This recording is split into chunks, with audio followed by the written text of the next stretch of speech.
चंद्रयान-3 ने भेजी चांद की फोटो। जी हां दोस्तों, चंद्रयान-3 ने चांद के धरती की फोटो को कैप्चर करके भारत की स्पेस एजेंसी इसरो के पास भेज दिया है। उस तस्वीर में कुछ ऐसा दिखा जिसे देखने के बाद आप भी हैरान हो जाएंगे। चंद्रयान-3 द्वारा भेजी गई चांद की फोटो को दिखाने से पहले हम आपको कुछ जानकारी देते हैं। दोस्तों, अगर देखा जाए तो हमारे सबसे अगर नजदीक कोई ऑब्जेक्ट ब्रह्मांड में मौजूद हैं, तो हमारे पृथ्वी का नेचुरल सैटेलाइट चंद्रमा है। इसलिए नजदीक होने की वजह से वैज्ञानिक जांच करके चांद के बारे में बहुत कुछ जानना चाहते हैं। भारत ने साल 2009 में चंद्रयान-1 के जरिए चांद की धरती पर जाने के बाद पानी खोज निकाला था। और आपको पता ही होगा कि किसी भी ऑब्जेक्ट पर अगर पानी खोज लिया जाता है तो वैज्ञानिकों की भी दिलचस्पी ऑब्जेक्ट को लेकर बढ़ जाती है। चंद्रयान-1 की सफलता के बाद वैज्ञानिकों ने चंद्रयान-2 को चांद पर ले जाने की प्लानिंग बनाई, लेकिन साल 2019 में इसका लैंडर चांद की जमीन पर सफलतापूर्वक नहीं उतर पाया।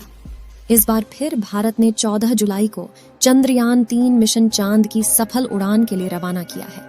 चंद्रयान-3 को आंध्र प्रदेश के श्रीहरिकोटा से सतीश धवन स्पेस सेंटर से लॉन्च किया गया, जिसे पृथ्वी का अंडाकार चक्कर लगाते हुए चांद तक पहुंचना था। इसरो ने 5 अगस्त 2023 को चंद्रमा के ऑर्बिट में चंद्रयान-3 को पहुंचा दिया है। अब चंद्रयान-3 चांद के चारों तरफ 1900 किलोमीटर प्रति सेकंड की गति से यात्रा कर रहा है। चांद के चारों तरफ 170 किलोमीटर इंटू 4313 किलोमीटर के अंडाकार ऑर्बिट में यात्रा कर रहा है। इसी दौरान चंद्रयान-3 ने चंद्रमा के करीब पहुंचकर उसकी कुछ फोटो खींच ली है। चंद्रमा की कक्षा में प्रवेश करने के एक दिन बाद भारतीय स्पेस एजेंसी इसरो ने रविवार के दिन चांद को चंद्रयान-3 द्वारा देखा गया एक वीडियो जारी किया है, जिसे हम आपको इस वीडियो में दिखाने वाले हैं और साथ ही उन फोटो के बारे में आपको रोचक जानकारियां देने वाले हैं। 14 जुलाई को सफलतापूर्वक प्रक्षेपण के 3 हफ्तों बाद इसरो के वैज्ञानिक चंद्रयान-3 को पृथ्वी से दूर चंद्रमा की कक्षा की तरफ उठाने का कार्य कर रहे थे। इसके बाद 1 अगस्त को एक महत्वपूर्ण प्रक्रिया में चंद्रयान को पृथ्वी की कक्षा से चंद्रमा की ओर सफलतापूर्वक भेजा गया। इस प्रक्रिया के बाद चंद्रयान-3 पृथ्वी से दूर उस पथ पर जाना शुरू कर दिया जो इसे चंद्रमा के नजदीक ले जाएगा। जल्द ही इसके ऑर्बिट को बदलकर 4 से 5000 किलोमीटर की ऑर्बिट में डाला जाएगा। चलिए दोस्तों, बात करते हैं चंद्रयान-3 द्वारा भेजी गई चंद्रमा की तस्वीरों के बारे में। चंद्रयान ने जो तस्वीर भेजी है, उन तस्वीरों में काफी ज्यादा मात्रा में बड़े बड़े गड्ढे दिखाई दे रहे हैं। यह गड्ढे चांद की सतह पर मौजूद है।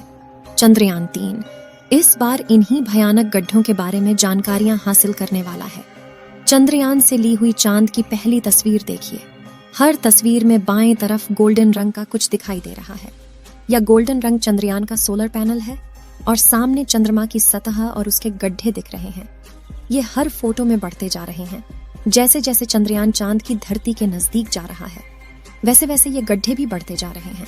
इसरो ने चंद्रयान-3 से ली गई चांद की तस्वीरों को रविवार के दिन उसके ऑर्बिट बदलने से 1 या 2 घंटे पहले ही जारी किया था। जानकारी के मुताबिक चंद्रयान-3 ने चांद का चक्कर लगाते हुए कामयाबी से अपना ऑर्बिट भी बदल लिया है। 14 अगस्त की दोपहर में इसे घटाकर 1000 किलोमीटर किया जाएगा। 5वें ऑर्बिट मैन्यूवर में इसे 100 किलोमीटर की कक्षा में डाला जाएगा। 17 अगस्त को प्रोपल्शन मॉड्यूल और लैंडर मॉड्यूल अलग होंगे। 18 और 20 अगस्त को डीऑर्बिटिंग होगी, यानी चांद के ऑर्बिट की दूरी को कम किया जाएगा। लैंडर मॉड्यूल 100 × 35 किलोमीटर के ऑर्बिट में चला जाएगा। इसके बाद 23 अगस्त को शाम 5:47 पर चंद्रयान की लैंडिंग कराई जाएगी। आपको बता दें कि चांद के ऑर्बिट को पकड़ने के लिए चंद्रयान-3 की गति को करीब 3600 किलोमीटर प्रति घंटा के आसपास किया गया था, क्योंकि चंद्रमा की ग्रेविटी धरती की तुलना में 6 गुना कम है। अगर ज्यादा गति रहती तो चंद्रयान इसे पार कर जाता। इसरो के वैज्ञानिकों ने चंद्रयान की गति को कम करके 2 या 1 किलोमीटर प्रति सेकंड किया। इस गति की वजह से वह चंद्रमा के ऑर्बिट को पकड़ पाया। अब धीरे धीरे चांद के चारों तरफ उसके ऑर्बिट की दूरी को कम करके दक्षिणी ध्रुव के पास लैंड कराया जाएगा। चंद्रयान-3 मिशन में दिलचस्पी इसलिए भी बढ़ जाती है क्योंकि आज से पहले वहां पर केवल ऑर्बिटर पर ही जानकारी ली गई है। अभी तक किसी भी रोवर ने वहां से जानकारी नहीं भेजी है, इसलिए अब भारत ने अपना मिशन वहां पर भेजा है। और जब वहां पर उतरेगा तो वहां पर मौजूद नई नई चीजों के बारे में पता चलेगा। हो सकता है कि चांद के इस भाग में आम इंसान के फ्यूचर में काम आने वाली कोई बड़ी एनर्जी सोर्स के बारे में पता लग सके। जो आज पेट्रोल और डीजल बहुत बड़ी जरूरत बन चुके हैं। अगर वहां तीसरा एनर्जी सोर्स मिल जाए तो इसकी कमी को पूरा किया जा सकता है। इस बार चंद्रयान 3 को चांद के डार्क साइड में लैंड करना है। हालांकि चांद के डार्क साइड में लैंड करना इतना भी आसान नहीं है। चलिए उससे पहले हम आपको चांद के बारे में कुछ जानकारियां देते हैं। चांद पृथ्वी का एकमात्र नेचुरल सैटेलाइट है जो चांद के चारों ओर चक्कर लगाता है। मनुष्य और टेक्नोलॉजी ने जैसे जैसे विकास किया है वैसे वैसे इस ब्रह्मांड की चीजों के बारे में जानने की उत्सुकता बनी रहती है। सदियों से चंद्रमा का मानव इतिहास और मानव संस्कृति से गहरा संबंध रहा है। सूर्योदय और सूर्यास्त के समय चंद्रमा की सतह पर धूल का बादल मंडराता है। इसका असली कारण अभी तक वैज्ञानिकों को भी पता नहीं चला है। दोस्तों, अब बात करते हैं कि चांद की धरती पर चंद्रयान 3 का सॉफ्ट लैंडिंग इतनी आसान क्यों नहीं है। चंद्रयान 3 को चांद पर डार्क साइड में लैंड करना है, तो चलिए जानते हैं डार्क साइड क्या है और इसका अर्थ क्या है। जो हमेशा पृथ्वी से छिपा रहता है वही है डार्क साइड। इसका मतलब यह नहीं है कि यहाँ पर सूर्य की रोशनी नहीं पहुंचती है। यहाँ तक सूर्य से आने वाला रेडिएशन भी नहीं है, इसीलिए यहाँ जीवन के निशान मिलने की उम्मीद है। और इस जगह को ज्यादा एक्सप्लोर भी नहीं किया गया, इसीलिए भारत बार बार इसी जगह उतरने की कोशिश करता है। चंद्रयान 2 में इसी जगह उतरते समय किसी सॉफ्टवेयर ग्लिच की वजह से लैंडर ने चांद की सतह पर क्रैश लैंडिंग की थी और अब भारत दोबारा उसी जगह पर लैंड करने का प्रयास कर रहा है। चांद का डार्क साइड काफी ज्यादा ऊबड़ खाबड़ है। यहाँ का तापमान भी काफी ज्यादा कम रहता है, इसलिए यहाँ पर बर्फ पाए जाने के लिए संभावना भी बनी रहती है। इस वजह से किसी भी स्पेसक्राफ्ट की लैंडिंग इतनी आसान नहीं होती। चलिए आपको बताते हैं कि चंद्रयान 3 आखिर चांद पर क्या करेगा।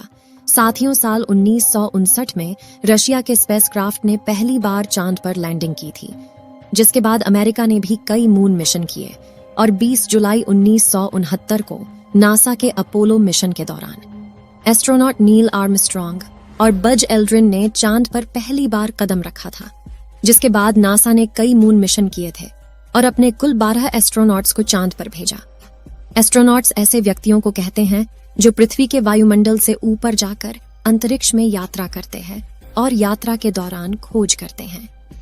लेकिन दिसंबर 1972 में अपोलो 17 मिशन के बाद नासा ने अचानक से इंसानों को चांद पर भेजना बंद कर दिया, जिसके लिए उन्होंने कारण दिया कि चांद पर फिलहाल ऐसा कुछ नहीं है जिसकी रिसर्च की जा सके। लेकिन कुछ लोगों का यह भी कहना था कि नासा ने असली कारण को छुपाया है। चलिए आपको कुछ और जानकारी देते हैं। ऐसा माना जाता है कि चांद की धरती में पानी छुपा हो सकता है, और वह भी थोड़ा बहुत नहीं बल्कि पूरे 100 मिलियन टन। इसके अलावा यहाँ पर hydrogen, ammonia, methane, sodium, mercury और सिल्वर जैसे मूल्यवान संसाधनों का खजाना मौजूद हो सकता है, जिसकी खोज करने के लिए ही चंद्रमा पर चंद्रयान 3 मिशन को भेजा गया है। चलिए दोस्तों, इस वीडियो को यहीं पर खत्म करते हैं। इस वीडियो को एक लाइक जरूर करें और अपने मित्रों तक इस वीडियो को शेयर करें ताकि उन्हें भी जानकारी मिल सके। और अपने भरोसेमंद चैनल को सब्सक्राइब जरूर करें और बेल आइकन को ऑल पर सिलेक्ट करना बिल्कुल ना भूलें। मिलते हैं किसी और नॉलेजेबल वीडियो के साथ। वीडियो को अंत तक देखने के लिए धन्यवाद।